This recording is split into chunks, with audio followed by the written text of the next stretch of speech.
Jack's calloused hands trembled as he cut the half-dead teacher from the icy grip of the blizzard. In saving her life, he never expected she would force him to confront the avalanche of grief he'd been buried under for 5 years. Before we continue, don't forget to subscribe to the channel, like the video, and comment where in the world you're watching from.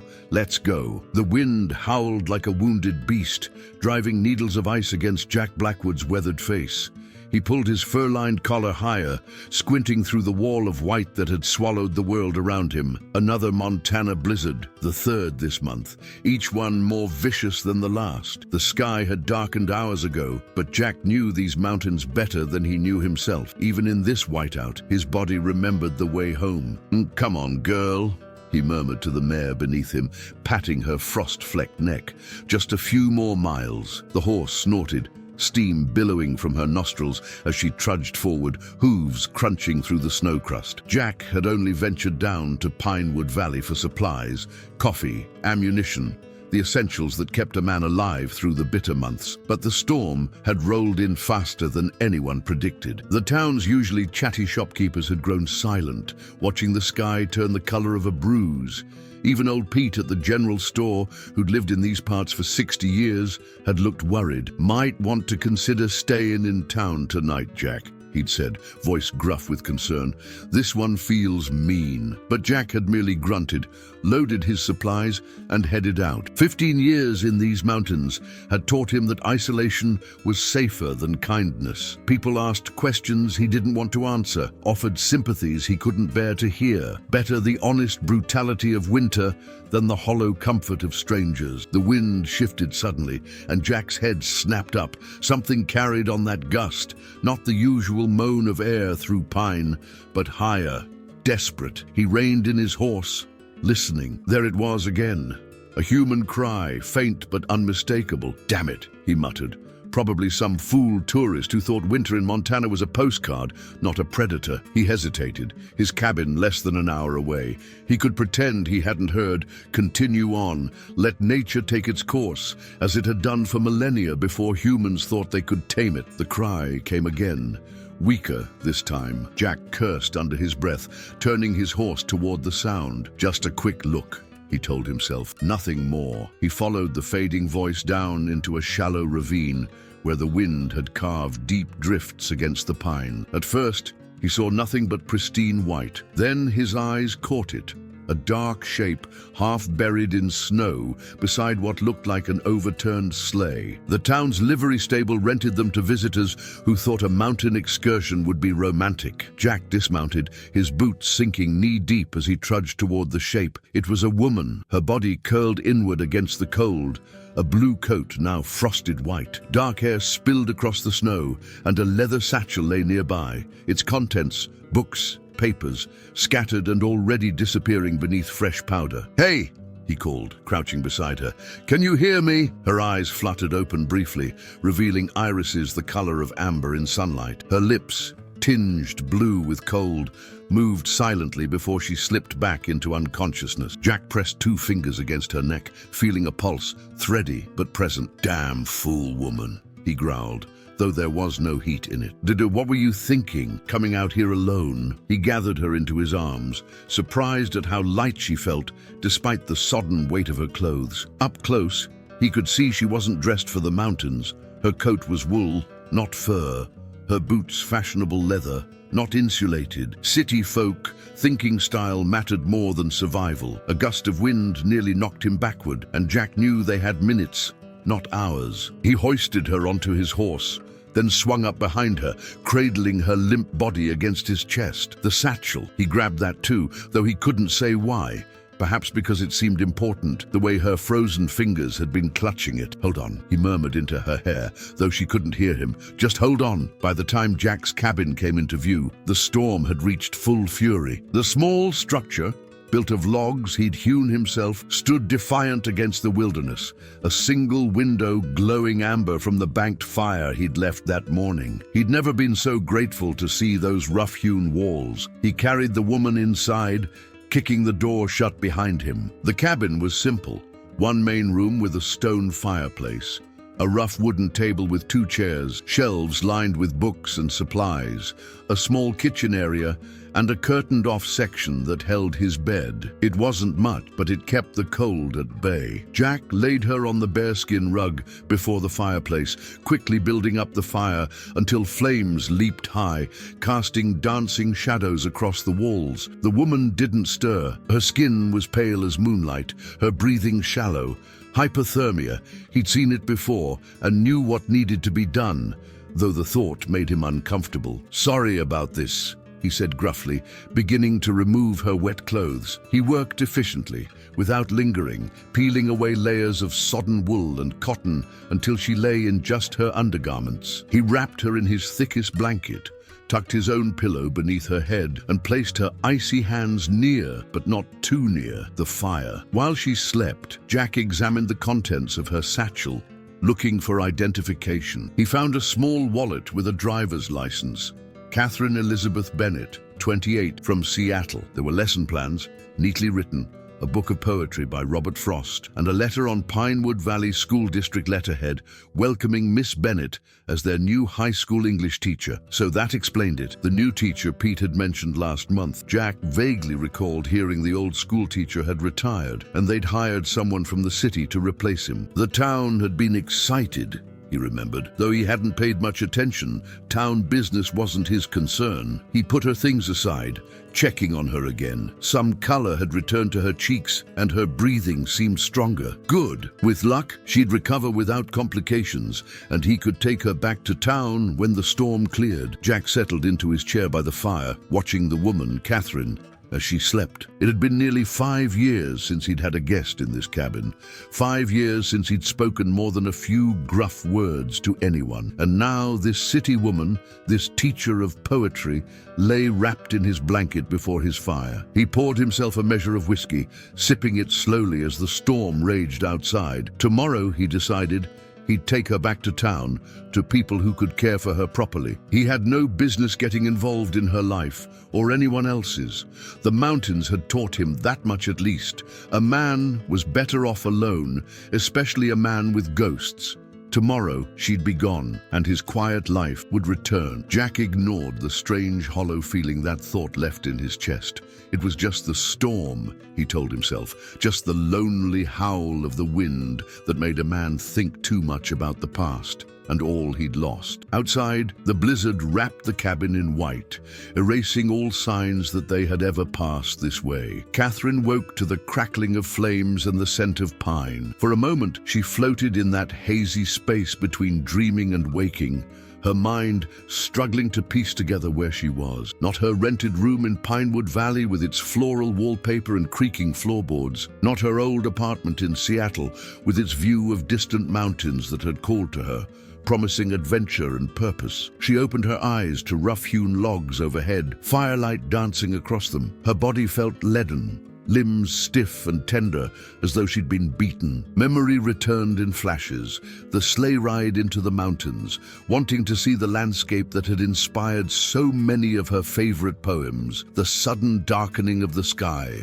the horse spooking at a gust of wind, the terrible cold seeping into her bones as she tried to walk for help. "You're awake!" The voice, deep and graveled like stones at the bottom of a river, startled her. Catherine turned her head to find a man watching her from a wooden chair. He was imposing, even seated, broad-shouldered and solid, with a thick beard streaked with silver and eyes the color of storm clouds. He wore a flannel shirt with the sleeves rolled up, revealing forearms corded with muscle and marked with scars. "Where am I?" Her voice emerged as a rasp, her throat painfully dry. Without a word, the man rose and filled a mug with water from a kettle. His movements were deliberate, efficient, as he knelt beside her and helped her sit up enough to drink. The blanket around her shoulders slipped, and Catherine realized with a flush of embarrassment that she was wearing only her undergarments beneath it. "Your clothes were soaked through," he said, noticing her discomfort, hanging by the fire to dry. He nodded toward a line strung near the hearth where her blouse,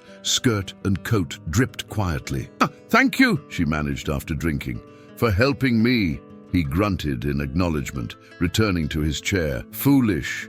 Going out in weather like that. Could have died. Catherine pulled the blanket tighter around herself, both for warmth and dignity. I didn't realize the storm would come so quickly. The livery stable owner said I had plenty of time for a short ride. Hal Jensen doesn't know these mountains, the man replied. He born in town, never ventures past the ridge. Shouldn't be renting sleighs to tourists. I'm not a tourist, Catherine said, a flash of pride warming her chest. I'm the new teacher at Pinewood Valley School. The man's expression didn't change, but something flickered in his eyes. Same difference. City folk who think the wilderness is just pretty scenery. Catherine wanted to argue, but found she lacked the energy. Besides, he wasn't entirely wrong. She'd been entranced by the pristine beauty of the snow-covered pines, the dramatic sweep of the mountains against the sky. She hadn't respected the danger lurking behind that beauty. I'm Catherine Bennett, she offered instead. He nodded. I know, found your ID. He hesitated, as if reluctant to share his own name, then finally said, Jack Blackwood. How long was I unconscious, Mr. Blackwood? Jack, he corrected.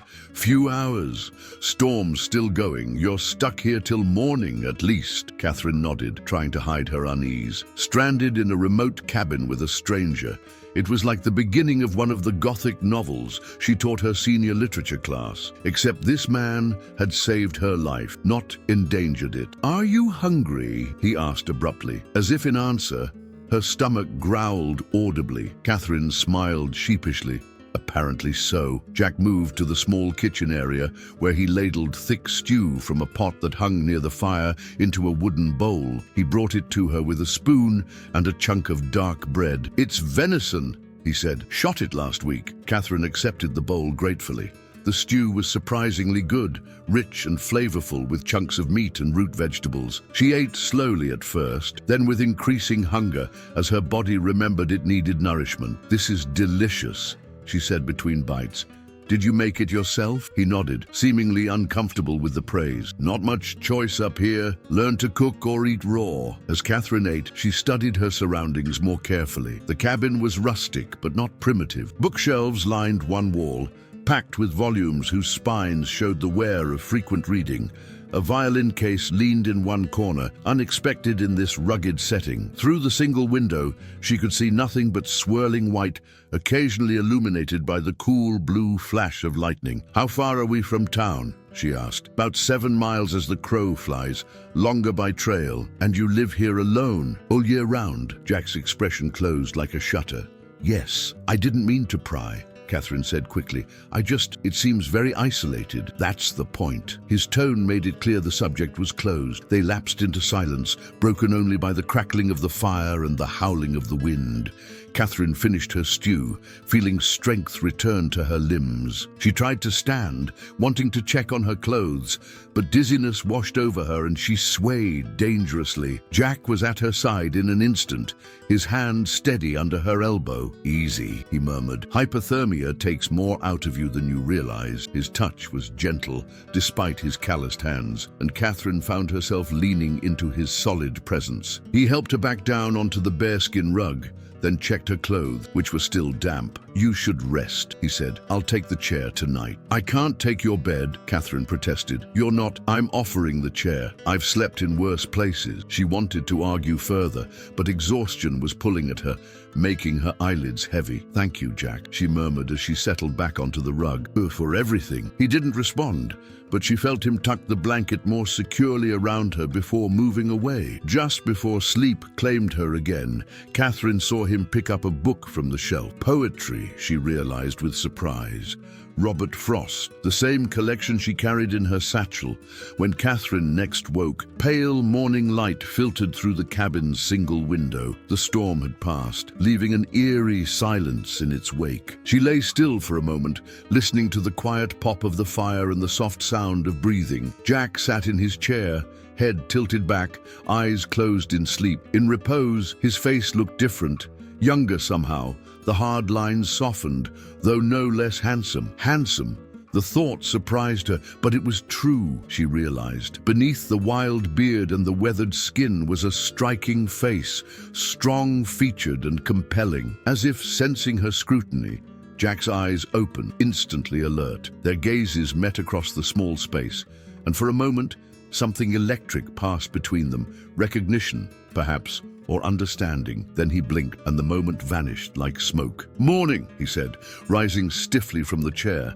"Storm's past. We should get you back to town before it starts up again." Catherine nodded, pushing aside the strange reluctance she felt at the thought of leaving this sanctuary. Her clothes were finally dry, and Jack turned his back respectfully as she dressed behind the curtain that separated his sleeping area from the rest of the cabin. Her fingers fumbled with buttons and ties, still clumsy from the cold, but she managed. When she emerged, Jack was by the door, shrugging into a heavy coat lined with fur. He looked even larger with it on, like some ancient Nordic warrior ready to battle the elements. He handed her a steaming mug. "Coffee?" he said. "Drink it while it's hot. You'll need the warmth." The coffee was strong and black, without the cream and sugar she usually preferred, but Catherine drank it gratefully. Jack moved around the cabin with practiced efficiency, packing supplies into a leather satchel, checking his rifle before slinging it over his shoulder, banking the fire so it would keep the cabin warm until his return. "Will your horse be able to carry us both?"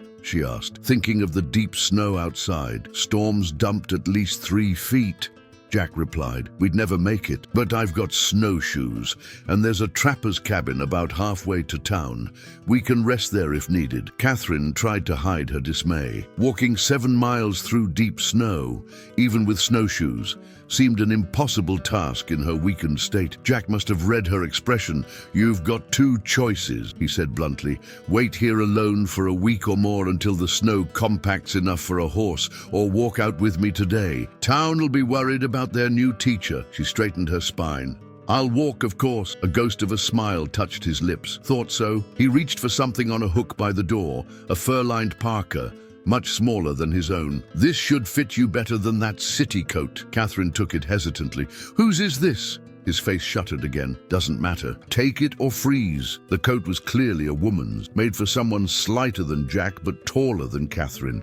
The fur collar still held a trace of perfume, something floral and distant, like a memory of summer. Catherine slipped it on, disturbed by the intimacy of wearing a stranger's clothes, but grateful for its warmth. "Thank you," she said softly. Jack merely grunted and opened the door. The world outside was transformed, pristine and silent under a blanket of snow that sparkled in the morning sun. The sky stretched above them, a clear, impossible blue that seemed to go on forever. Catherine's breath caught at the beauty of it. Jack showed her how to strap on the snowshoes, simple wooden frames with leather bindings, and demonstrated the wide-legged walking technique needed to keep from tripping. Catherine was awkward at first, stumbling and pitching forward until Jack steadied her with a hand at her elbow. "Smaller steps," he advised. "Let the snowshoe do the work." They set off down the mountain, Jack breaking trail through the deep powder, while Catherine followed in his footsteps. The going was slow and physically demanding. Within an hour, Catherine's thighs burned with effort, and sweat dampened her clothes despite the cold. Jack seemed tireless, pausing occasionally to let her catch up, but never showing any sign of fatigue himself. During one such rest, Catherine leaned against a pine tree, breathing hard. "Do you do this often? Trek through snowstorms to rescue damsels in distress?" Something that might have been amusement flickered in Jack's eyes. "You're the first damsel. Plenty of distress, though." "What do you mean?" He shrugged. "Nature doesn't forgive mistakes up here. Found a hunter last spring who'd wandered off trail. Wasn't much left of him." Catherine shivered, not entirely from the cold. "That's awful." "That's the mountain," Jack said matter-of-factly. "You're beautiful and merciless." They continued on, the forest around them alive with winter sounds, the soft plop of snow falling from overburdened branches, the distant call of a raven, the creak and groan of trees in the wind. Catherine found a rhythm in her walking, and as her muscles warmed to the task, she began to appreciate the stark magnificence of the landscape. "It's like something from a fairy tale," she said, her breath pluming in the cold air. "So untouched, so perfect." Jack glanced back at her. "Careful with that thinking. That's how people get themselves killed. Nature isn't here for our enjoyment." "I know that now," Catherine admitted. "But can't something be dangerous and beautiful at the same time?" He didn't answer, but she caught him looking at her with an unreadable expression before he turned away. By midday, they reached the trapper's cabin Jack had mentioned, a crude structure even smaller than his own, with a single room barely large enough for a narrow cot and a small stove. Jack built a fire quickly, and they shared a simple meal of jerky and dried fruit from his pack. "How much farther?" Catherine asked, massaging her aching calves. "Another 4 miles. We'll make it by dusk if we keep moving." She nodded, trying to summon her depleted energy. Jack watched her with narrowed eyes. "Why'd you come out here anyway?" he asked abruptly. "Most city folk stay close to town their first winter." Catherine hesitated, unsure how to explain. "I wanted to see the real Montana," she said finally. "Not just the postcard version. I've always loved nature poetry, Frost, Wordsworth, Thoreau, but I'd never experienced the wilderness they wrote about. It seemed important somehow. And now, still seem important?" She met his gaze steadily. "More than ever. I was naive, yes, but I was right about one thing. This place changes you, makes you see things differently." Something shifted in Jack's expression, a softening around his eyes. But most people just see the danger or the inconvenience. They miss the rest, the silence, Catherine said, the way light moves through the trees.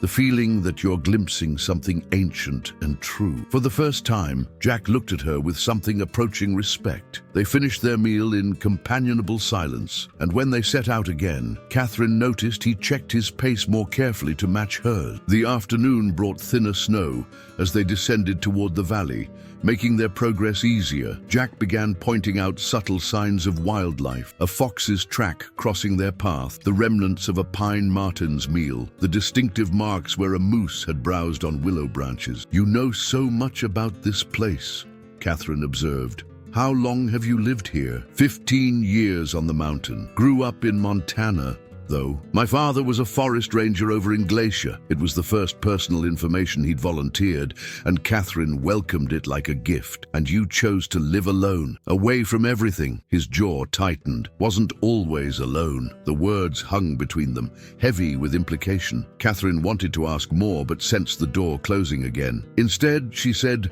"I imagine it gets lonely sometimes." Jack was silent for so long she thought he wouldn't answer. Then, so quietly she almost missed it, he said, "The quiet's a friend once you get used to it.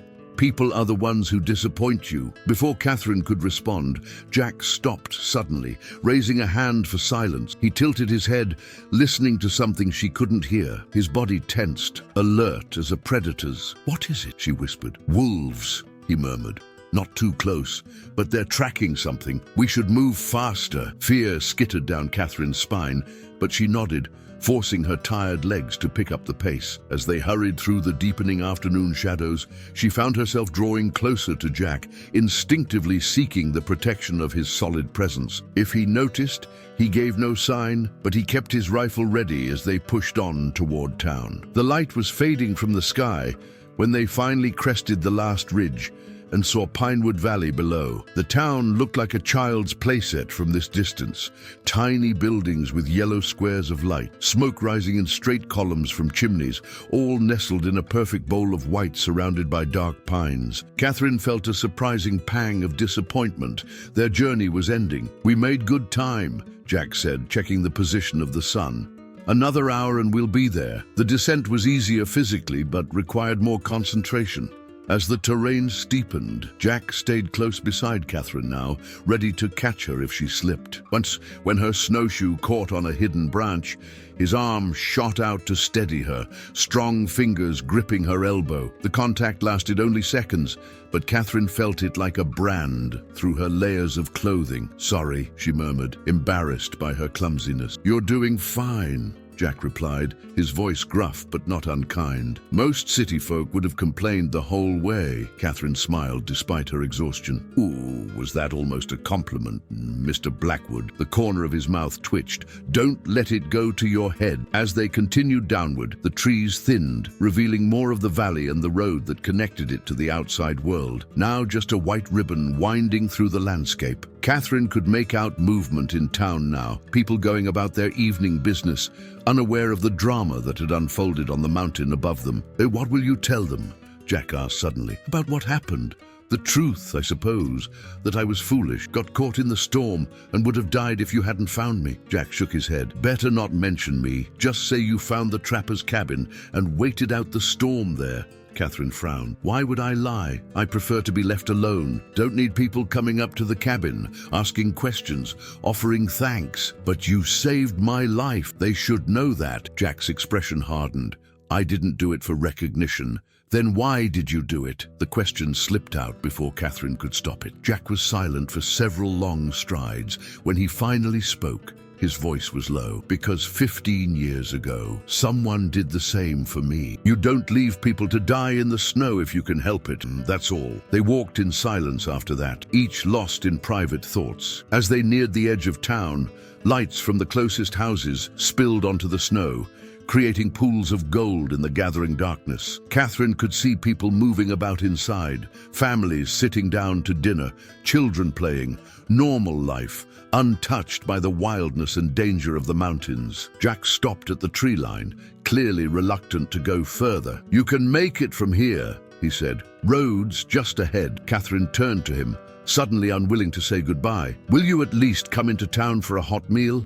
You must be exhausted too, he shook his head. I need to get back before full dark. Then, thank you again. The words felt painfully inadequate. No, I don't know how to repay you. No need, Jack said, already stepping backward toward the trees. Just be more careful next time you go looking for poetry in the wild. Catherine smiled at that. I will, though I think I found what I was looking for in a way. Something flickered in Jack's eyes. Surprise, perhaps, or recognition. For a moment, he seemed about to say something more. Then he simply nodded, turned, and began walking back the way they had come, his figure quickly swallowed by the deepening shadows between the pines. Catherine stood watching the empty space where he had been, an odd, hollow feeling expanding in her chest. Then she squared her shoulders and continued down to the road.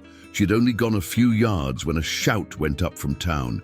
Look! Someone's coming down from the North Ridge. Moments later, Catherine found herself surrounded by concerned townspeople. Sheriff Dawson reached her first, his weathered face creased with worry. Miss Bennett, good Lord, we've had search parties out looking for you since yesterday. When that storm hit and you didn't return, he shook his head. Are you hurt? How did you survive out there? Catherine opened her mouth, Jack's request to remain anonymous warring with her natural honesty. Before she could decide, Mrs. Henderson, her landlady, pushed through the crowd and wrapped her in a fierce hug. We thought we'd lost you, dear. When Hal Jensen came back saying the sleigh was gone and the horse returned without it, the older woman pulled back, examining Catherine's face. But you're safe now. Let's get you inside and warmed up. As they led her toward the town's small medical clinic, Catherine glanced back at the dark tree line. She thought she caught a glimpse of movement, a shadow watching from the forest's edge, but it was gone so quickly she couldn't be sure. Dr. Miller examined her thoroughly, expressing amazement at her good condition given the circumstances. A night in that storm should have left you with severe frostbite at minimum, he said, checking her fingers and toes one last time. You're incredibly lucky, Miss Bennett. I found shelter, Catherine said carefully, a cabin in the woods. Sheriff Dawson, who had been waiting patiently for the doctor to finish, leaned forward. Whose cabin? There's nothing registered up on that ridge except for... He stopped abruptly, eyes narrowing. Wait, did you run into Jack Blackwood? The sudden tension in the room was palpable. Catherine hesitated, then nodded. He found me in the snow, took me to his cabin until the storm passed, then helped me walk back today. The silence that followed was thick with unspoken thoughts. Sheriff Dawson and Dr. Miller exchanged a look Catherine couldn't interpret. Well, Mrs. Henderson said finally, her voice overly bright. How fortunate he was there. Now, let's get you home to rest. As they walked through town toward her rented room, Catherine noticed people watching from windows, their expressions curious and sometimes wary. Word traveled fast in small towns, she knew, but this reaction seemed excessive for a simple rescue. Mrs. Henderson, she said quietly. Why did everyone go quiet when I mentioned Mr. Blackwood? The older woman hesitated, clearly uncomfortable. It's not my place to gossip, dear. It's not gossip I'm asking for, Catherine pressed. Just the truth. Why does he live alone up there? Why did the sheriff look so surprised that he helped me? Mrs. Henderson sighed. Jack Blackwood wasn't always a hermit, she said eventually.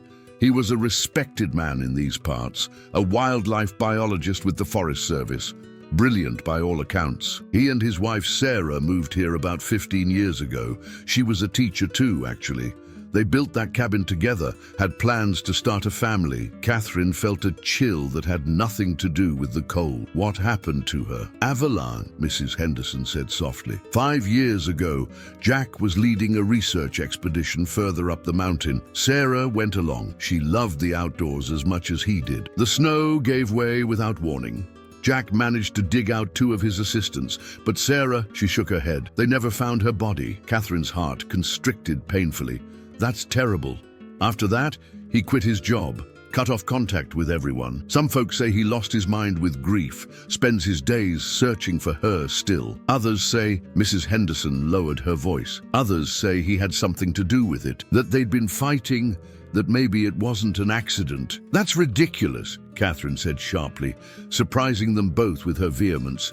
He risked his life to save mine. He's not a killer. Mrs. Henderson patted her arm. I'm sure you're right, dear.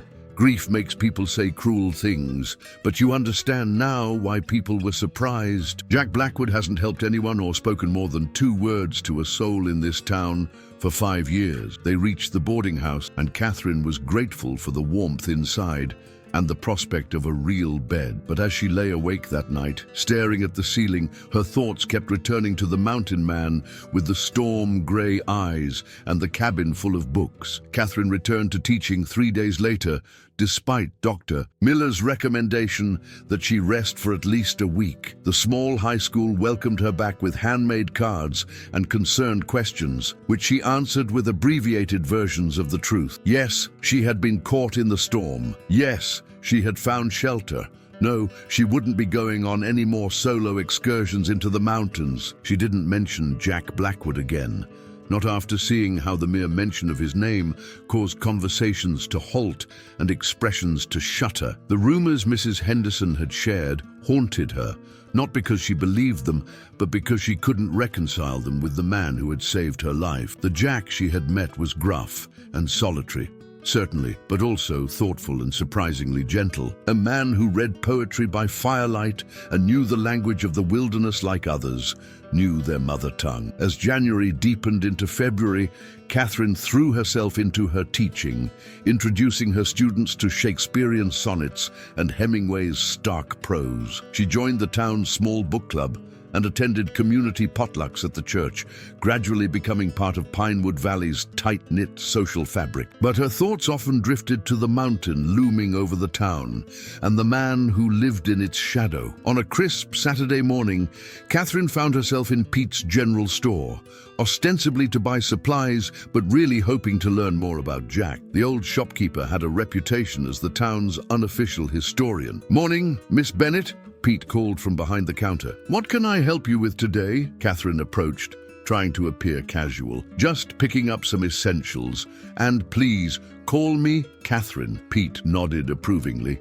"Glad to see you've settled in. Wasn't sure you'd stay after that business with the storm." "It was frightening," she admitted, "but it hasn't diminished my appreciation for this place." She paused, then added carefully, "Actually, I've been meaning to thank Mr. Blackwood properly for his help, but I'm not sure how to reach him." Pete's bushy eyebrows rose. "Jack doesn't much care for thanks, miss. Best to leave him be." "So everyone keeps telling me," Catherine said, unable to keep a note of frustration from her voice. "But it seems wrong not to acknowledge what he did." The old man studied her for a moment, then sighed. "Look, I've known Jack since he first came to these parts. He was different then, passionate about his work, always talking about conservation and wildlife corridors. That cabin of his was supposed to be a starting point, not an ending." Pete shook his head. "After Sarah died, something broke in him. He blamed himself, you see." "But it was an avalanche," Catherine said. "A natural disaster. How could that be his fault?" Pete leaned closer. He was the expert, should have recognized the conditions, the risk. At least, that's what he believes. The night they brought down the 2 survivors, Jack was like a madman, trying to go back up, even though another slide was likely. Took 3 men to hold him back. The old shopkeeper's eyes clouded with the memory.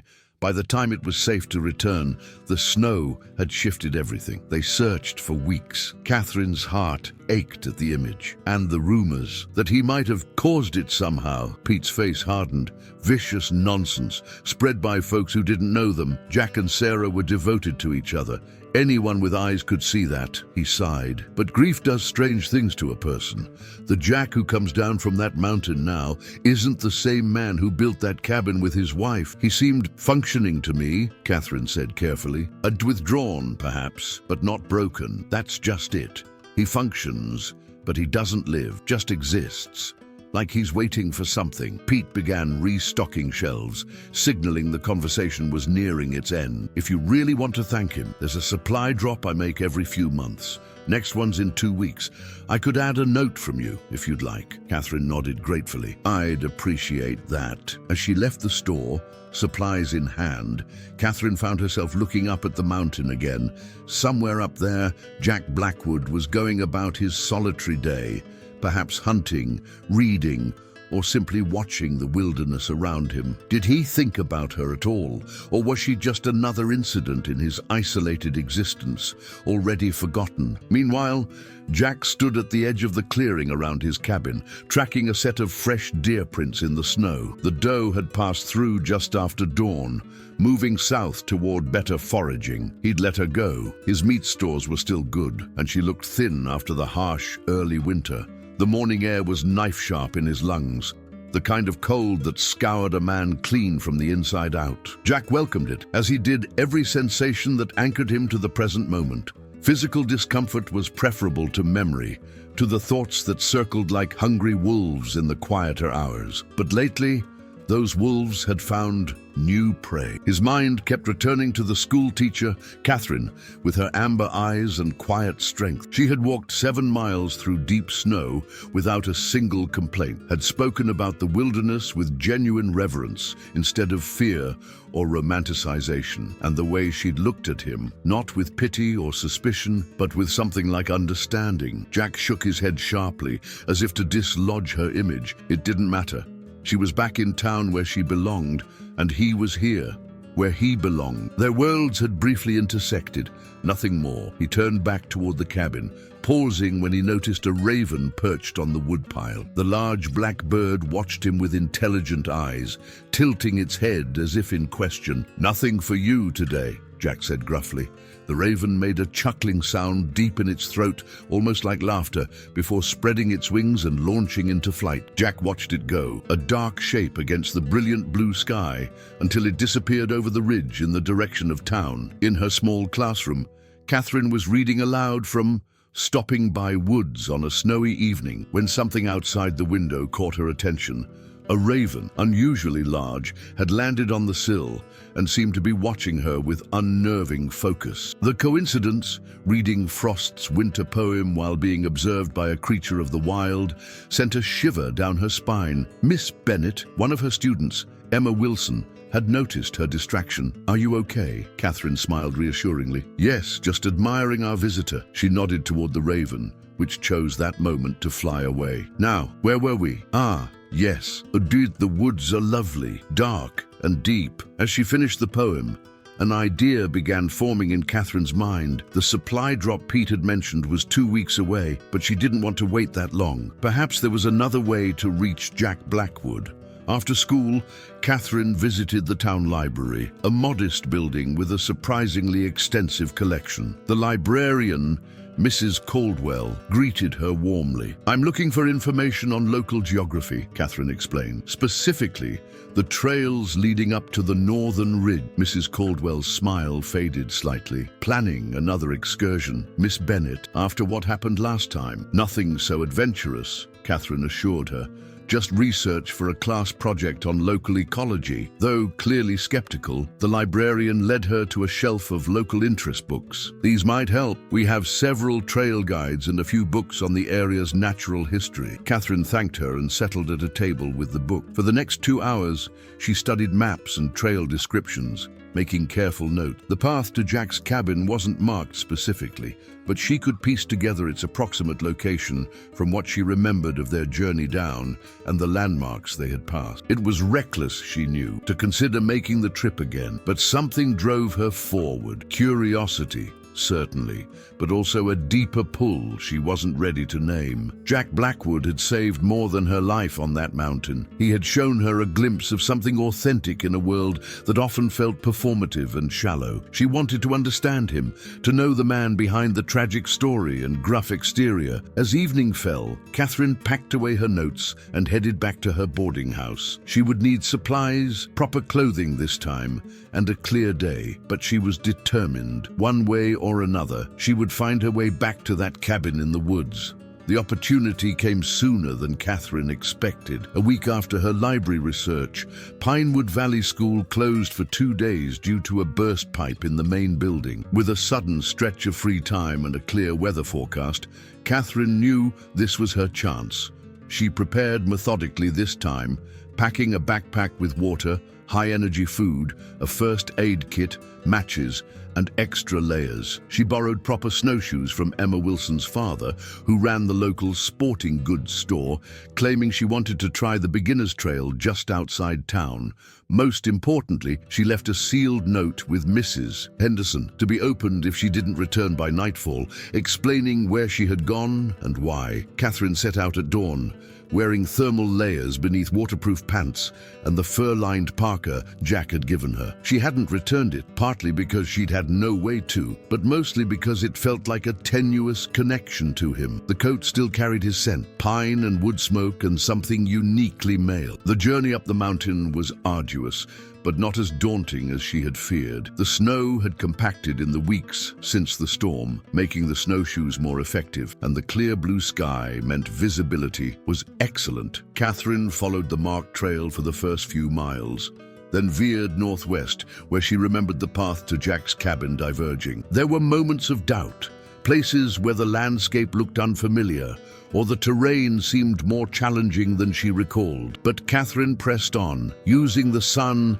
and the distant peaks as guides. By midday, she had reached the ridge that overlooked Jack's clearing, and relief flooded through her at the sight of smoke rising from the cabin's chimney. She paused, suddenly uncertain. What would she say? What if he turned her away? She had no real reason for this visit beyond an inexplicable need to see him again, to understand the mystery of this man who lived so apart from the world. Taking a deep breath, Catherine began the final descent to the cabin. Jack was splitting wood when she emerged from the trees. He froze mid-swing, axe raised, as if he couldn't believe what he was seeing. Then he lowered the tool slowly, his expression unreadable. "Miss Bennet," he said, his voice rough with disuse. "What are you doing here?" Catherine stepped forward, her heart racing. Up close, he looked thinner than she remembered, the lines around his eyes deeper, as if he hadn't been sleeping well. "Hello, Jack," she said,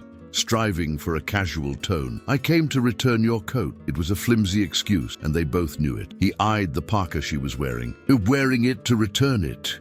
A flush warmed her cheeks despite the cold. "Well, I needed it for the journey, and I wanted to thank you properly for saving my life." Jack set down the axe and straightened, towering over her even from several feet away. "You shouldn't have come. The mountain's still dangerous." "I was careful," Catherine said. "I planned better this time. Proper gear, mapped route." "Still foolish," he muttered, but there was less heat in it than she expected. He stood awkwardly for a moment, then gestured toward the cabin. "You might as well come in. Warm up before you head back." It was hardly a gracious invitation, but Catherine accepted it gratefully, following him into the cabin. It looked much as she remembered, Spartan but surprisingly comfortable, with the fire casting golden light across the wooden floors and walls lined with books. There were small differences too, a partially carved wooden animal on the table, fresh pine boughs in a jar by the window, adding their sharp scent to the air. "Tea," Jack offered stiffly, moving to the small stove. "Please." Catherine sat on the chair by the fire, watching as Jack moved around the small space with practiced efficiency. His movements were economical, nothing wasted, like a large predator conserving energy. When he handed her a steaming mug, their fingers brushed briefly, and she felt a jolt that had nothing to do with temperature. "Thank you," she said, meaning more than just the tea. Jack nodded once, then settled onto the edge of the table, watching her with those storm-grey eyes. "Town treating you well?" "Yes, Everyone's been very kind. The students are eager to learn, which makes teaching a joy. Catherine took a sip of tea, some kind of herbal blend, earthy and warming. But I've been curious about you. His eyebrows rose. Me, the mysterious mountain man who saved my life, then disappeared before anyone could thank him. Catherine set down her mug. People in town talk about you. You know, a shadow crossed his face. People talk too much. They say your wife died in an avalanche 5 years ago, that you were there, but couldn't save her. Jack's body went rigid, his jaw clenching. For a moment, Catherine thought he might order her to leave. Instead, he rose and moved to the window, staring out at the snow-covered clearing. I don't discuss Sarah with strangers, he said finally, his voice tight. I understand, Catherine said softly. I didn't come to pry. I wanted to know if you were all right. He turned to look at her, genuine confusion in his expression. Why would you care? The question was so honest, so devoid of self-pity, that it pierced Catherine's heart. Because you helped me when you could have left me to die. Because there's more to you than the hermit everyone whispers about. Because I've thought about you every day since I walked down that mountain. The last admission slipped out unplanned, hanging in the air between them. Jack's eyes widened slightly. Then his expression closed again. You've built me up in your mind, he said flatly, the mysterious rescuer. It's a fantasy, nothing more. I don't think so, Catherine replied, standing to face him. I think you're hiding up here, punishing yourself for something that wasn't your fault. Jack's laugh was harsh, without humor. You don't know anything about it. Then tell me, she challenged. Help me understand why a man with your intelligence, your sensitivity, would choose this isolation. He stared at her for a long moment, then moved to a wooden chest near the bed. From it, he withdrew a framed photograph and handed it to Catherine without a word. The image showed a younger Jack, beardless and smiling, standing with his arm around a tall, auburn-haired woman. They were both in hiking gear, posed against a backdrop of mountains, their faces alight with joy and possibility. Sarah, Catherine murmured. Jack nodded. We met in graduate school, both studying wildlife biology. She specialized in alpine ecosystems. His voice was flat, as if reciting facts from a textbook rather than his own life. The avalanche was my fault. I knew the conditions were marginal. The others wanted to postpone, but I insisted we could complete the survey safely. Jack, I was wrong, he continued, cutting her off. We were crossing a slope when it gave way. I was at the lead, made it to stable ground. The others were caught in the slide. I managed to locate and dig out 2 of them. But Sarah, his voice cracked slightly. She was swept toward the ravine. By the time I got there, everything was buried under 30 feet of snow. Catherine's throat tightened with sympathy. That's a terrible tragedy. But it doesn't mean you should spend the rest of your life in exile, doesn't it? Jack's eyes met hers, filled with a pain so raw it took her breath away.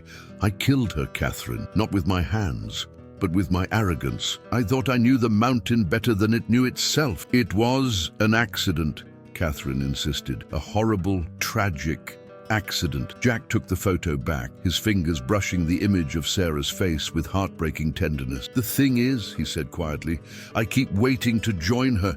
Every morning I wake up and for a split second I forget. Then it all comes crashing back, and I have to decide all over again whether to keep going. The simple honesty of his confession stunned Catherine. This wasn't the dramatic grief she might have imagined, but something far more devastating. The quiet endurance of a man who had lost his center of gravity, yet somehow remained standing. What makes you decide to keep going? She asked softly. Jack looked up, his gaze meeting hers. And I don't know anymore. A heavy silence filled the cabin, broken only by the soft pop and hiss of the fire. Catherine stood very still, the weight of Jack's confession settling around her like falling snow. His raw honesty demanded equal truth in return. I know something about loss, she said quietly. Not the same as yours, but she took a deep breath. My mother died of cancer when I was 19. For years, I was angry. At the doctors who couldn't save her, at God for taking her, at myself for all the times I was less than the daughter she deserved. Jack watched her, his expression softening slightly. I threw myself into my studies, Catherine continued, got my teaching degree, took a position at a prestigious private school in Seattle. I did everything right, built the life she would have wanted for me, but it felt hollow, like I was just going through the motions. What changed? Jack asked, his voice low. Catherine smiled faintly. I read a poem, Frost's The Road Not Taken. I'd taught it dozens of times, but suddenly it hit me differently. I realized I was living someone else's idea of a good life, so I applied for positions in rural schools, places where I might make a real difference. When Pinewood Valley responded, it felt like, I don't know, like fate. And then you nearly died in a snowstorm, Jack said dryly. And then I met you, Catherine corrected gently. Something shifted in Jack's eyes. Vulnerability, perhaps, or fear. He turned away, placing Sarah's photograph carefully back in the wooden chest.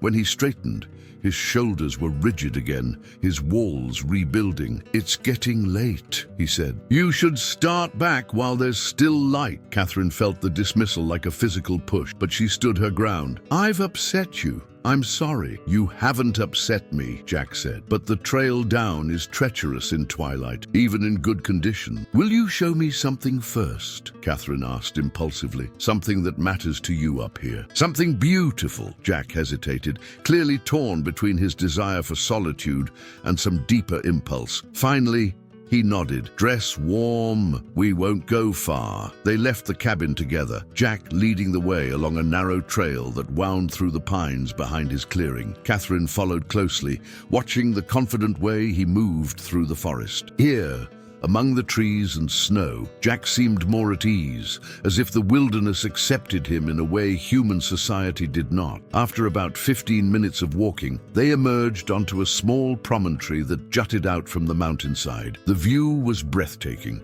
The entire valley spread below them, surrounded by snow-capped peaks that stretched to the horizon. The late afternoon sun cast long blue shadows across the white landscape, and the distant town looked impossibly small and fragile. I come here most evenings, Jack said quietly, to watch the light change. Catherine stood beside him, understanding flooding through her. This wasn't just a scenic overlook, it was a sanctuary, a place where beauty and pain could coexist without contradiction. It's incredible, she murmured. Like standing at the edge of the world, Jack nodded. Up here, everything else falls away. Just sky and mountain and the spaces in between. They stood in companionable silence for several minutes, watching as the sun edged closer to the western peak. Catherine was acutely aware of Jack beside her, his solid presence, the rhythm of his breathing, the way he seemed both part of the landscape and separate from it. Thank you for showing me this, she said finally. Jack turned to look at her, really look at her, perhaps for the first time. His gaze traveled over her face with an intensity that made her breath catch. You're not what I expected, Catherine Bennett, he said. What did you expect? A faint smile touched his lips. Someone who'd run screaming back to civilization after one night in a blizzard. Not someone who'd hike up a mountain alone to return a coat. Catherine laughed softly. I surprised myself too. She hesitated, then added, I'd like to come back, visit you again. The smile vanished, replaced by that now familiar wariness. That's not a good idea. Why not? Because I'm not what you're looking for, Jack said bluntly. Whatever you think you see in me, the noble mountain man, the tragic widower, it's not real. I'm just a broken man trying to get through each day. I don't see a noble mountain man, Catherine replied. I see someone who reads poetry and knows the names of birds and saved my life without expecting anything in return. I see someone worth knowing, Jack. He shook his head, but didn't argue further. We should head back. You'll need to start down soon. The return to the cabin was quieter, each lost in their own thoughts. Jack helped Catherine adjust her snowshoes and pack for the descent, adding extra food and a small emergency kit to her backpack, just in case. His hands moved efficiently, but Catherine noticed they lingered a moment longer than necessary when passing her the supplies. The trail should be clear all the way down, he said, as they stood at the edge of the clearing. Stay on it. If anything happens, anything at all, there's a whistle in the kit. 3 long blasts. I'll hear it, Catherine nodded. Thank you. She hesitated, then asked, will you come down to town sometime? Not for me, but maybe for yourself. Jack's expression closed again. Goodbye, Miss Bennett. Catherine felt the formal address like a door closing between them. Still, she smiled. Goodbye, Jack. Take care of yourself. She was halfway across the clearing when his voice stopped her. Catherine? She turned back. Jack stood by the cabin door, tall and solitary against the weathered logs. "Be careful on the mountain," he said. "It doesn't forgive mistakes." Catherine nodded, understanding he was offering the only kindness he could manage. Then she turned and headed into the trees, following the path that would lead her back to town and away from the mysterious man who had somehow worked his way under her skin. The descent was easier than the climb had been, both physically and mentally.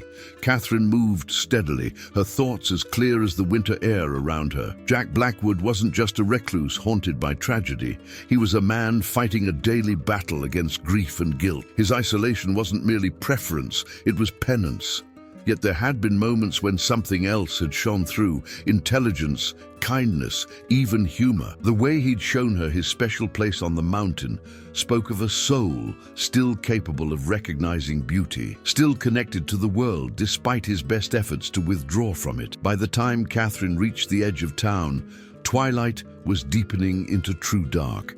A few people noticed her return, raising hands in greeting, but no one questioned where she'd been. The borrowed snowshoes and backpack suggested a simple day hike, nothing more. Mrs. Henderson met her at the door of the boarding house, relief clear on her lined face. "There you are, dear. I was starting to worry. Just enjoying the trails," Catherine said with an easy smile. "It's beautiful up there." "Well, you're just in time for supper. And there's news. Looks like school will be closed tomorrow as well." "That pipe did more damage than they thought." Catherine nodded, but her mind was already drifting back to the mountain, to a solitary cabin and the man who lived there. Another day of freedom stretched before her, full of possibility. That night, she wrote in her journal for the first time since the storm, trying to capture the complicated feelings Jack Blackwood stirred in her. When words failed, she turned to poetry, copying out lines from Frost that suddenly seemed written for a man she was only beginning to understand. "The woods are lovely, dark and deep, but I have promises to keep, and miles to go before I sleep, and miles to go before I sleep." Outside her window, snow began to fall again, gentle flakes spiraling down from the darkness. Catherine watched them, wondering if Jack was doing the same, standing in his doorway, looking out at the night, wondering perhaps about her. Jack woke before dawn, as he always did, but this morning felt different. The air in the cabin seemed charged, as if some invisible current had disturbed the careful stillness he'd cultivated over 5 years of solitude. He moved through his morning routine mechanically, stoking the fire, putting water on to boil, checking the weather through the frost-edged window. The snow had continued through the night, adding another few inches to the blanket covering the clearing, but his thoughts kept returning to Catherine. Her visit had left something behind, a disturbance, like ripples spreading across a once placid pond. He could still see her standing on the promontory, her face illuminated with genuine wonder as she gazed at the view he'd seen 1,000 times, but never tired of. Could still hear the quiet conviction in her voice when she'd said, "I see someone worth knowing, Jack." No one had looked at him that way in 5 years. No one had tried to see past the wall of grief and guilt he'd built around himself. Jack's eyes drifted to the wooden chest where he kept Sarah's photograph and the few mementos he couldn't bear to part with: her wedding ring, the field journal she'd been writing in the day before the avalanche, the small carving of a mountain lion he'd made for her their first Christmas together. He hadn't opened it in months, preferring to let memory fade rather than keep it sharp with reminders. But this morning, almost against his will, he found himself kneeling before the chest, lifting the lid with careful hands. Sarah's face smiled up at him from the photograph, her eyes bright with a joy he'd once shared. He traced the curve of her cheek with his fingertip, the glass cold beneath his touch. "I met someone," he said aloud, his voice rough in the quiet cabin. "A teacher like you. She got caught in a storm. He stopped, feeling foolish talking to an empty room, to a photograph that couldn't hear or respond, but something compelled him to continue. "She reminds me of you sometimes, not in how she looks, but in how she sees the world." That same curiosity. Jack closed his eyes, a familiar ache spreading through his chest. "I don't know what to do, Sarah. I don't know how to let anyone in again." Only silence answered him, as it always did. But for the first time in years, the silence felt empty rather than comforting. Meanwhile, Catherine woke to the news that school would indeed be closed for a second day. The pipe repairs were proving more complex than anticipated, and the building still had no heat or running water. She ate breakfast with Mrs. Henderson, half listening to the older woman's cheerful chatter about town gossip, while her mind wandered back to the mountain. "And you seem distracted this morning, dear," Mrs. Henderson observed, refilling Catherine's coffee cup. Thinking about another hike, Catherine smiled non-committally. "Perhaps the trails were beautiful yesterday." "Well, be careful if you do go out. More snow fell overnight, and the radio says there might be more coming this afternoon." "I will," Catherine promised, already planning her return to Jack's cabin. She wasn't sure what she hoped to accomplish. Jack had made it clear he preferred his solitude, but something drew her back to him, a pull as inexorable as gravity. After breakfast, she packed her backpack again, this time adding a small gift, a new edition of poems by Mary Oliver she'd ordered from the bookstore in the next town over. The wilderness theme seemed appropriate for a man who had made the mountains his home and sanctuary. The journey up the mountain was more challenging this time, the fresh snow making the trail less distinct. Catherine moved carefully, mindful of Jack's warning about the mountain's unforgiving nature. The forest was eerily quiet, the snow dampening all sound until each breath, each crunch of her snowshoes seemed thunderous in comparison. By the time she reached the ridge overlooking Jack's clearing, clouds had gathered, heavy and grey. The temperature was dropping. She could feel it in the sharpness of the air, the way it bit at her lungs with each inhale. Prudence suggested turning back, but Catherine continued forward, driven by something stronger than caution. The cabin came into view, smoke rising in a thin column from the chimney. As she approached, the door opened and Jack stepped out, rifle in hand. He froze when he saw her, surprise evident even from a distance. "You're back," he said when she reached the edge of the clearing, lowering the rifle. It wasn't a question or a welcome, just a statement of fact. Catherine nodded. "School's still closed. I thought I'd, visit the grumpy hermit, who'd made it clear he wanted to be left alone. I brought you something," she finished instead, reaching into her pack for the book. Jack took it with evident surprise, turning it over in his large hands. "I'm Mary Oliver. I thought you might like her work," Catherine said. "She writes beautifully about nature, about finding meaning in the wilderness." He glanced up at the sky, his brow furrowing. "Storm's coming in. Faster than I expected." Catherine followed his gaze, noting how quickly the clouds had darkened.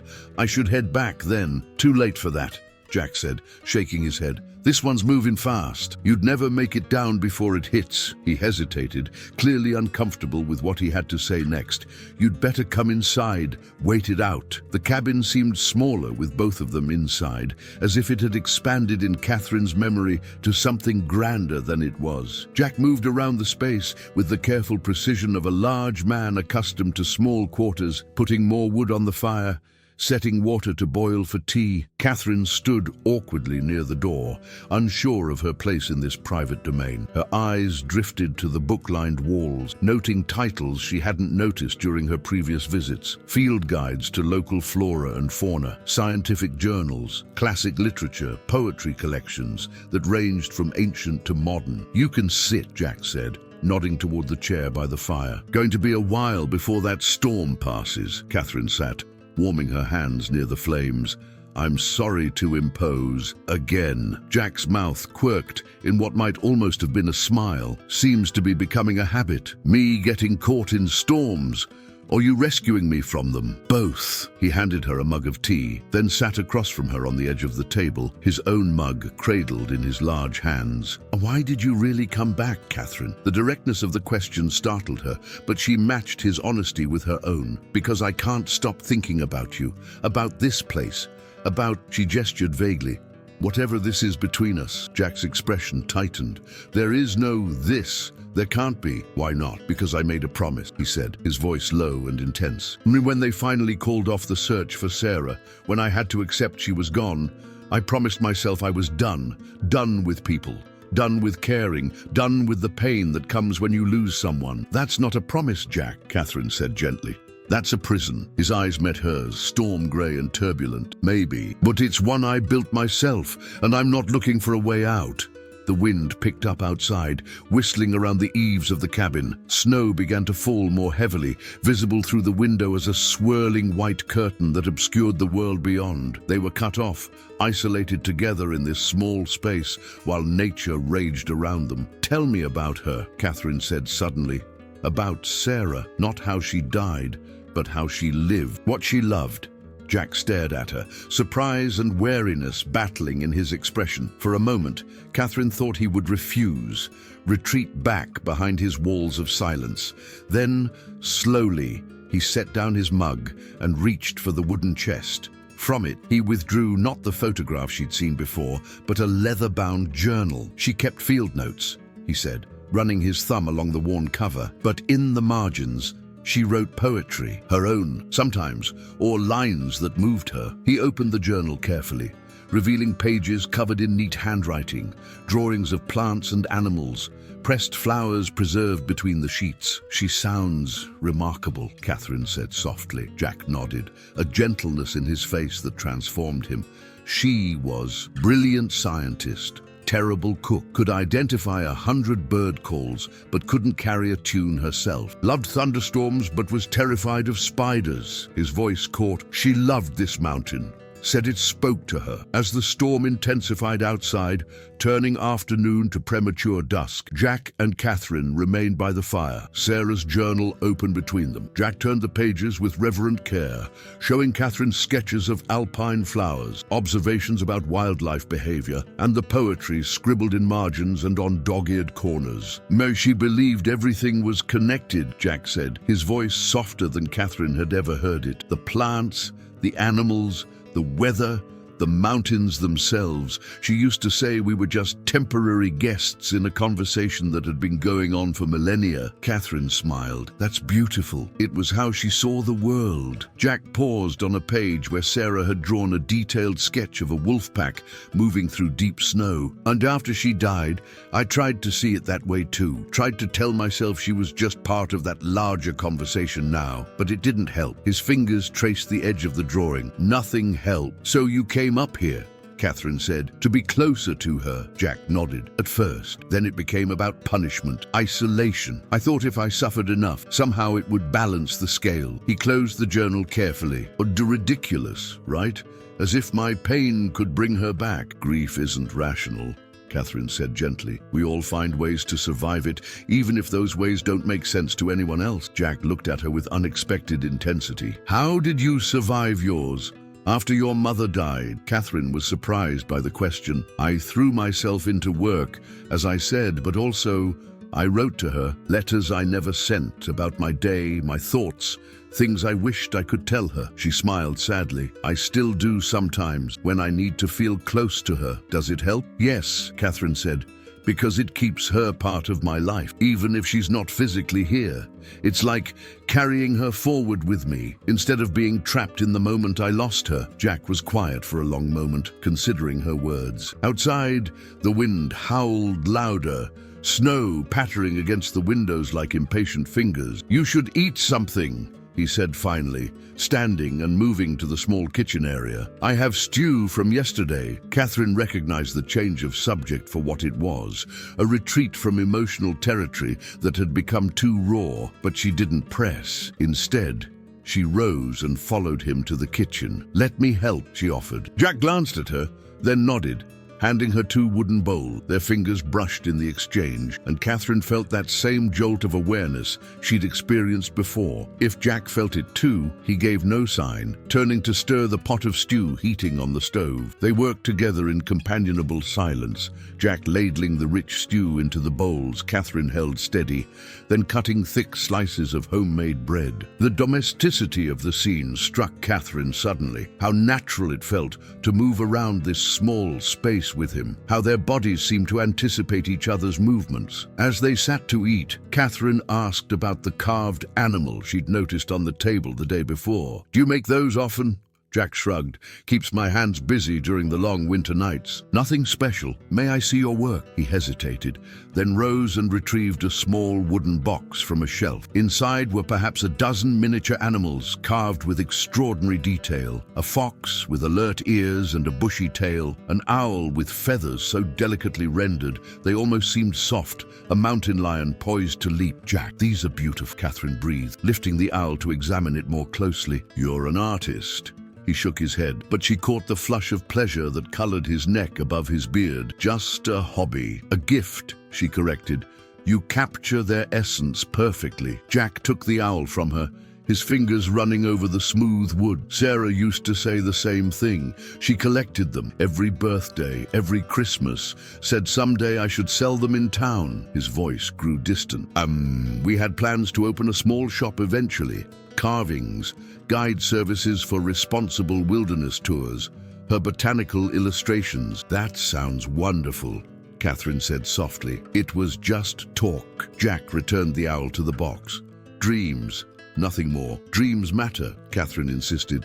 They give us direction, purpose. Jack looked at her, his expression suddenly vulnerable. What's your dream, Catherine? What brought a Seattle private school teacher to a tiny mountain town in the middle of nowhere? It was a deeper question than it appeared on the surface, and Catherine took her time answering. I wanted authenticity, she said finally. In Seattle, everything felt performative. The school, the social circles, even the way people talked about nature and art. It was all intellectual appreciation, no real connection. She gestured toward the window, where the storm still raged. Here, there's no pretending.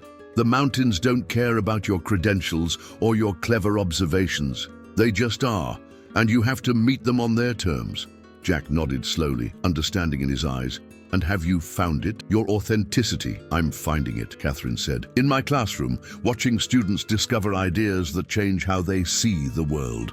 In the community, where people help each other because it's necessary, not because it looks good. She met his gaze steadily. In moments like this, talking honestly with someone who doesn't hide behind social niceties. A ghost of a smile touched Jack's lips. Oh, I've been accused of many things, but excessive social niceties isn't one of them. Catherine laughed, the sound bright in the cabin's warm interior. Jack's smile widened in response, transforming his face. For the first time, Catherine could see clearly the man he must have been before tragedy reshaped him. Handsome, yes, but also warm and present in a way his usual guardedness concealed. The moment stretched between them, a fragile bridge neither seemed willing to break. Then the wind gusted violently, rattling the windows, and Jack's expression clouded. Storm's getting worse, he said, rising to check the fire. You'll have to stay the night. Again.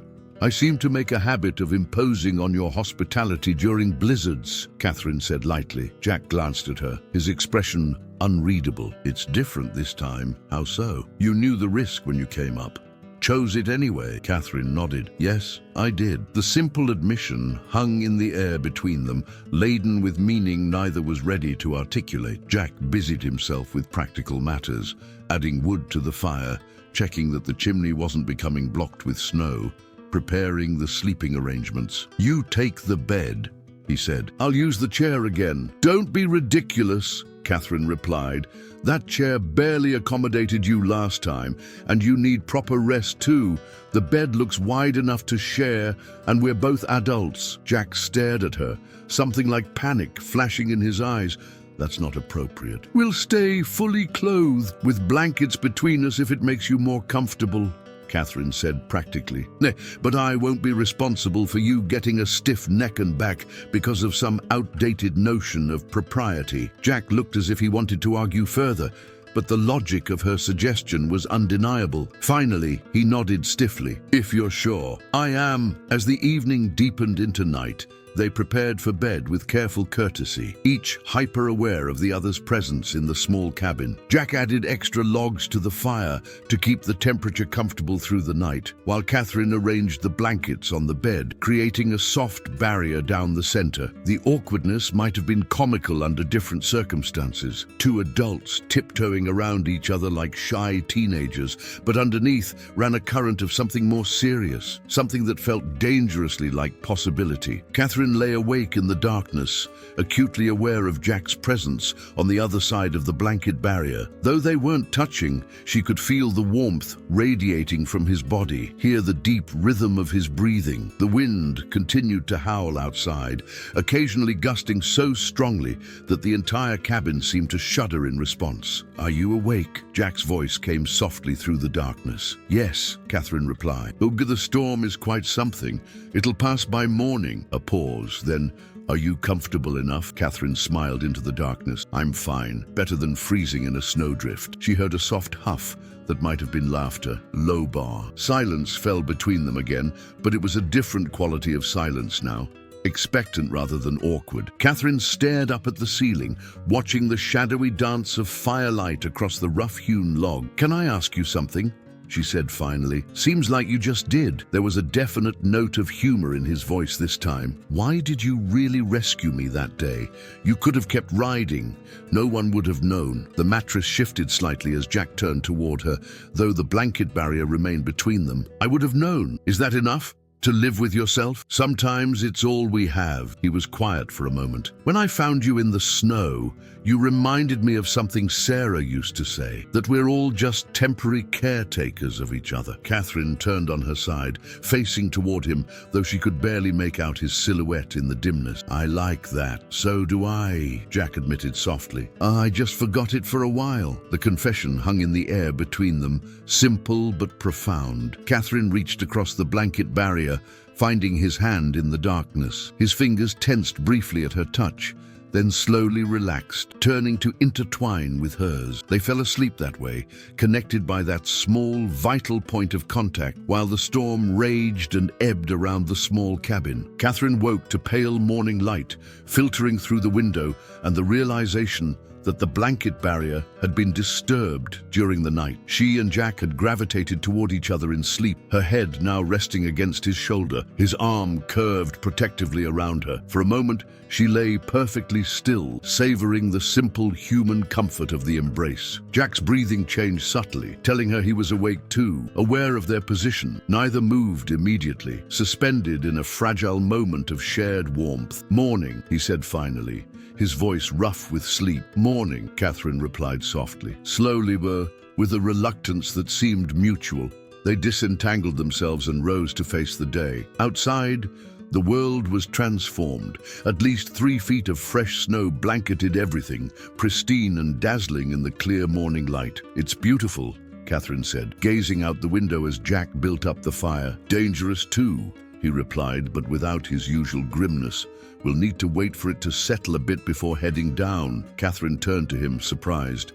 Jack met her gaze steadily. "I'm not letting you make that journey alone in these conditions." "So you're coming to town?" She couldn't keep the hope from her voice. He nodded, something like resignation mingling with determination in his expression. "Just to make sure you get back safely." They shared a simple breakfast of oatmeal and dried fruit, then prepared for the journey. Jack moved around the cabin with practiced efficiency, packing emergency supplies, checking his rifle, making sure the fire was safely banked. Catherine watched him, noting how his movements seemed more purposeful today, less mechanical. As they prepared to leave, Jack paused by the wooden chest that held Sarah's belongings. After a moment's hesitation, he opened it and carefully removed her field journal. "She would have liked you," he said quietly, placing the journal in his pack. "Your curiosity, your determination." The simple statement moved Catherine deeply. "I wish I could have met her." Jack nodded, his eyes distant. "So do I." The journey down the mountain was challenging, but not treacherous. Jack broke trail,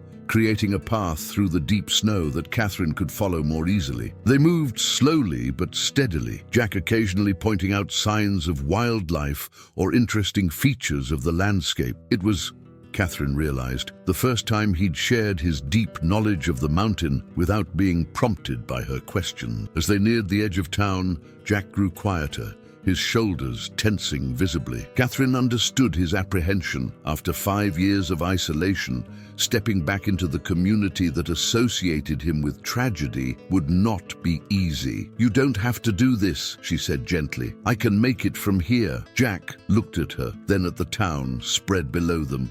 "Yes, I do," he said simply. They entered Pinewood Valley together, snowshoes crunching on the freshly plowed main street. It was mid-afternoon, and people were out clearing paths, checking on neighbors, assessing damage from the storm. Heads turned as Jack and Catherine passed, conversations halting mid-sentence. Sheriff Dawson spotted them first, his eyebrows rising in evident shock at the sight of Jack Blackwood in town. He approached cautiously, as one might a wild animal. "Jack," he said with a nod, "been a long time." "Tom," Jack replied stiffly. "Just seeing Miss Bennet safely back." The sheriff's eyes moved between them, questions evident in his expression, but he simply nodded. "Storm hit you hard up there." "Had worse." The exchange was terse, awkward, but it was a beginning. As they continued through town, more people acknowledged Jack, some with surprise, others with cautious smiles. Pete from the general store raised a hand in greeting, his weathered face breaking into a smile of genuine pleasure. "Knew that teacher would draw you back down eventually," he called. "Got your usual order ready whenever you want it." A ghost of a smile touched Jack's lips. "Thanks, Pete." By the time they reached Mrs. Henderson's boarding house, word of Jack's return had spread through town like wildfire. Catherine could almost feel the buzz of curiosity vibrating in the air around them. "Would you like to come in?" she asked as they stopped at the gate. "Mrs. Henderson makes an excellent apple pie." Jack shook his head. "Not today. I should head back before dark." Disappointment washed through Catherine, though she tried not to show it. "Of course. Thank you for seeing me safely home." Jack stood awkwardly for a moment, clearly struggling with something. Then, with a quick glance around at the not-so-subtly watching townspeople, he leaned closer. "I'll be back," he said quietly. "Next week." Pete's order. Hope bloomed in Catherine's chest.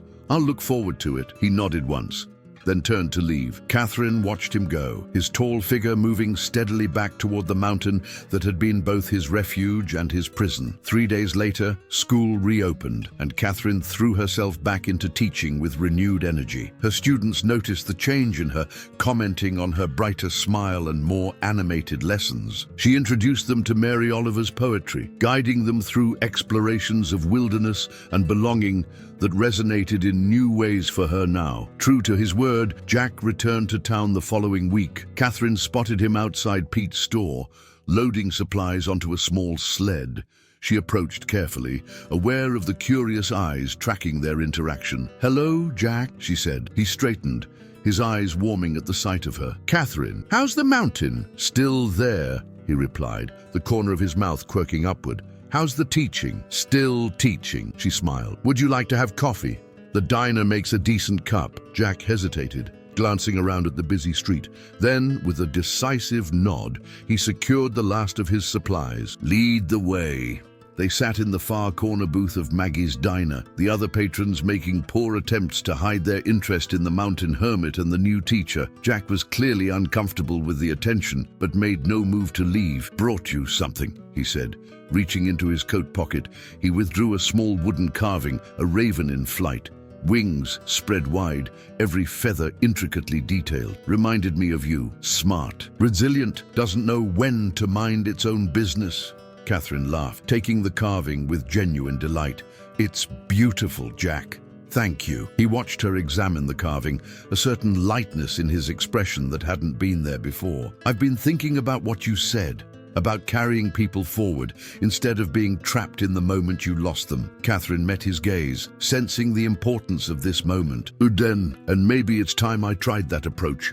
He took a deep breath. "Sarah loved this town, these mountains. She wouldn't have wanted me to cut myself off from everything that mattered to her, to us." "What are you saying, Jack?" "I'm saying maybe I could come down more often. Maybe I could remember how to be around people again." His eyes held hers. "Undo, with some help." Catherine reached across the table, taking his hand in hers, as she had that night in his cabin. This time, there was no hesitation in his response. "I think that could be arranged," she said softly. Outside the diner window, snow began to fall again, gentle flakes drifting down from a clearing sky. Jack watched them for a moment, then turned back to Catherine, his expression open in a way she hadn't seen before. "Beautiful and dangerous," he murmured, "like all the best things in life." Catherine smiled, understanding that he wasn't just talking about the snow. "Worth the risk, though," she replied. "Don't you think?" Jack's answer was in his eyes.